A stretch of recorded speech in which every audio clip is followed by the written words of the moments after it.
নমস্কার, আমি জ্যোতিষ সম্রাট বিনয় শাস্ত্রী। আশা করি ঈশ্বরের কৃপায় আপনারা ভালোই আছেন। আজকে আমার ভিডিওর আলোচ্য বিষয় কর্কট রাশি বা লগ্নের যে তিনটে নক্ষত্র আছে তার মধ্যে পুষ্যা নক্ষত্রে যাদের জন্ম তাদের মার্চ মাস কেমন যাবে। দেখুন, পুষ্যা নক্ষত্র আমি বারবারই বলেছি ভালো নক্ষত্র, বেশ ভালো নক্ষত্র, যদিও তার অধিপতি গ্রহরাজ শনিদেব। শনিদেবকে আপনারা যাই করুন বলুন না কেন, তার নক্ষত্রগুলো কিন্তু পারফেক্টলি ভালো, পিওরলি ভালো, একবারে দারুণ ভালো ফল দেয়। তা পুষ্যা আপনার পোষণ করে, অর্থাৎ আপনার স্যাটিসফ্যাকশন এনে দেয়। তাহলে পুষ্যা নক্ষত্রে যাদের জন্ম তারা মোটামুটি জীবনে যা আশা করেন সবই পান, তবে সবই কিন্তু দেরিতে, অনেকটা দেরিতে। যাই হোক, সে ব্যাপারে পরে যাব। যাদের পুষ্যা নক্ষত্রে জন্ম তাদের 24 নক্ষত্রে, দেখুন এই মাসটায় 24, 25, 26 এই নক্ষত্রগুলিতেই বেশি গ্রহ আছে। ফলে 24 নক্ষত্র রাহু আছে, রবি আছে, মঙ্গল, এরা কিন্তু বেশ ভালো ফল দেবে, বেশ ভালো ফল দেবে। ফলে আপনার ডেভেলপমেন্ট এনে দেবে। তাহলে রবি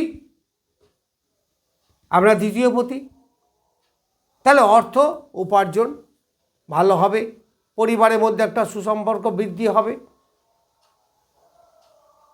এই রাহু, রবি, মঙ্গল তিনটি বলতে পারেন যে রাহুর শত্রু রবি মঙ্গল, তাহলে ভালো ফল দেবে কি করে? এটাই নক্ষত্রের খেলা, অবশ্যই ভালো ফল পাবেন। কারণ নক্ষত্র যখন বলবান তখন আপনার সার্বিক ডেভেলপমেন্ট হবে। গ্রহ দুর্বল হলেও পারা যায়, কিন্তু নক্ষত্র দুর্বল হলে ভালো ফল পাওয়া যায় না। তো নক্ষত্র যদি বলবান হয় তাহলে আমরা যে কোনোভাবেই হোক না কেন আপনি ভালো ফল পাবেন। রাহু এই হিসেবে আছে মিত্রক্ষেত্রে, রাহু আছে নিজের নক্ষত্রে, আর সেই নক্ষত্রটা আবার এই পুষ্যা জাতকদের দারুণ ফেভারেবল। ফলে মঙ্গলও ভালো ফল দেবে, রবিও ভালো ফল দেবে, আবার রাহু তো নিজেই ভালো ফল দেবে। এই মঙ্গল হচ্ছে কর্কট রাশি বা লগ্নের জাতক জাতিকাদের রাজযোগকারী গ্রহ। তা সেই রাজযোগকারী গ্রহ যদি বলবান নক্ষত্রে থাকে তাহলে ফল তো ফাটিয়ে দেবে। ফলে সন্তানের ডেভেলপমেন্ট হওয়া, প্রেম প্রীতি ভালোবাসার দিকে এগিয়ে যাওয়া, সুস্থ স্বাভাবিকভাবে প্রেম জীবন এনজয় করা। তারপর দশমপতি কর্মের শ্রীবৃদ্ধি হওয়া, কর্মের মাধ্যমে মান যশ খ্যাতি বৃদ্ধি হওয়া। হ্যাঁ, তবে এইগুলো কিন্তু একটু প্রথম দিকে বাধা বিপত্তি, একটু স্ট্রাগল হবে, তারপরে আপনি ভালো ফলটা আশা করতে পারেন। এই রাহু যদিও অষ্টমে, তাহলে অষ্টমের যে ভালো ফলগুলো সেগুলো আপনি পাবেন।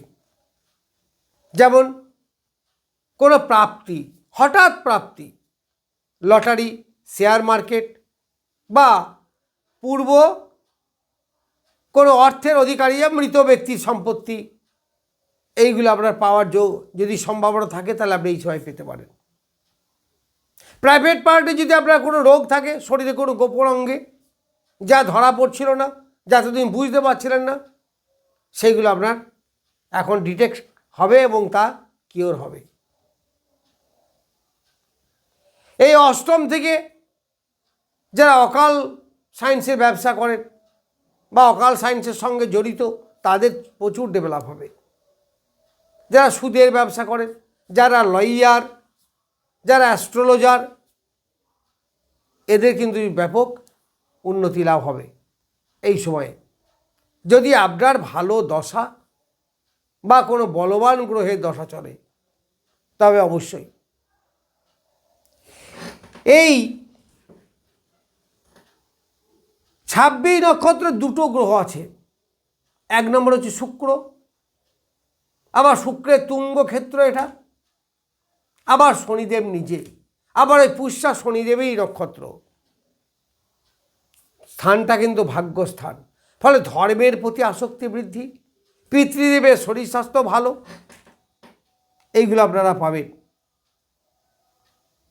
আবার নিজের শরীর স্বাস্থ্যও ভালো থাকবে। যাদের পায়ের পীড়ায় ভোগেন তারা অনেকটা ভালো থাকবেন। কমফোর্টেবল লাইফ লিড করা, দাম্পত্য সুখ শান্তি বৃদ্ধি হওয়া, এইগুলো। তবে প্রেম প্রীতির ব্যাপারে খুব একটা সুবিধা হবে না। রাহু, শুক্র এবং শনি মিত্র গ্রহ, আমরা সবাই জানি, কিন্তু তবুও তাদের দুজনের মধ্যে কিন্তু অনেক পার্থক্য আছে। দুজনের চলার পথটা মোটামুটি বলতে পারেন প্রায় বিপরীত দিক। ফলে একদিকে রোম্যান্স প্রচুর, অন্যদিকে রোম্যান্স নেই। একদিকে হার্ড লাইফ, অন্যদিকে সফট লাইফ, এইসব ডিফারেন্স আছে। যার জন্য শৌখিন জীবনযাপন করা, শৌখিনতা সঙ্গে চলা, প্রেম প্রীতির মধ্যে রোম্যান্স, এইগুলো কিন্তু খুব একটা প্রকাশিত হবে না।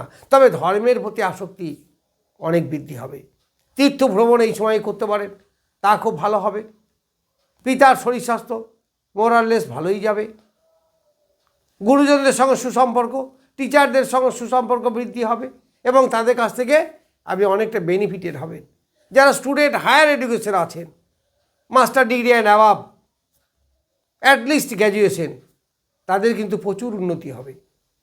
এডুকেশনে যথেষ্ট পারফরমেন্স বাড়বে। আবার অষ্টমে এতগুলো গ্রহ আছে, ফলে যারা পিএইচডি লেভেল আছেন তাদের কিন্তু খুব ভালো সময়, বেশ ভালো সময়। এইবার আমি যাব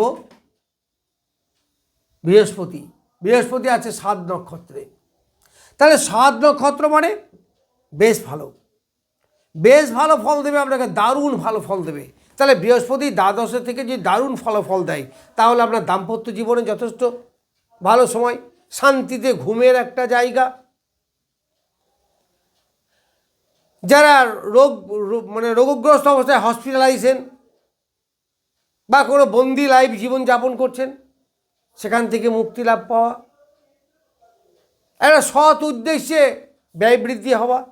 যারা জন্মভূমি থেকে দূরে কর্মের উদ্দেশ্যে বা এডুকেশন উদ্দেশ্যে আছেন, তাদের যথেষ্ট ডেভেলপ করা।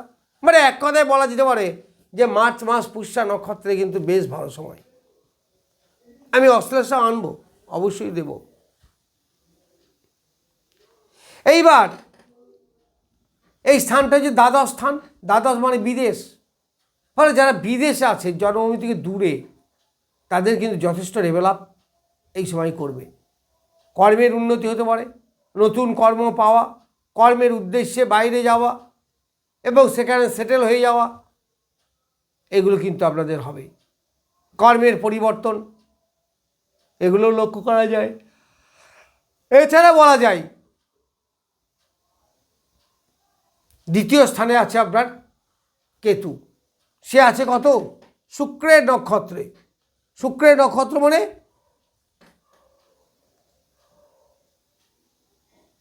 11, অর্থাৎ পূর্ব ফাল্গুনী নক্ষত্রে। এই পূর্ব ফাল্গুনী নক্ষত্র মানে বেশ ভালো, দাম্পত্য সুখ আনবে, রোগ মুক্তি ঘটাবে, দাম্পত্য জীবনের সঙ্গে সঙ্গে পরিবার নিয়ে সুখ শান্তি থাকার একটা জায়গা আপনার এই সময়ে আসবে। অনেক দিন ধরে জটিল রোগে ভুগছিলেন, কোনো প্রকারই আপনি কিওর হতে পারছিলেন না, এই সময় কিওর হতে পারবেন। যাকে বলা হয় হিলিং, এই নক্ষত্রটাকে নাম হয়েছে হিলিং, অর্থাৎ রোগ মুক্তি হওয়ার নক্ষত্র। ফলে এই সময় আপনার রোগ মুক্তি ঘটতে পারে। তাহলে যে গ্রহগুলোর কথা বললাম, তাতে আপনার মানে মোটামুটি বলা যেতে পারে এক কথায় যে পুষ্যা নক্ষত্রের ক্ষেত্রে প্রত্যেকটা গ্রহই আপনাদের ফেভারেবল। ফলে সেখান থেকে আয় উন্নতি, শ্রীবৃদ্ধি, কর্মের উন্নতি, শরীর স্বাস্থ্য ভালো, দাম্পত্য সুখ, ব্যবসার ক্ষেত্রে উন্নতি, মানে সব দিক থেকে অল অ্যালং ভালো রেজাল্ট আপনারা এই সময়ে পাবেন। যাই হোক, আমি পুষ্যা নক্ষত্রের জাতক জাতিকাদের মার্চ 2026 কেমন যাবে সেই সম্বন্ধে কিছু বললাম। নমস্কার, আজ এই পর্যন্তই।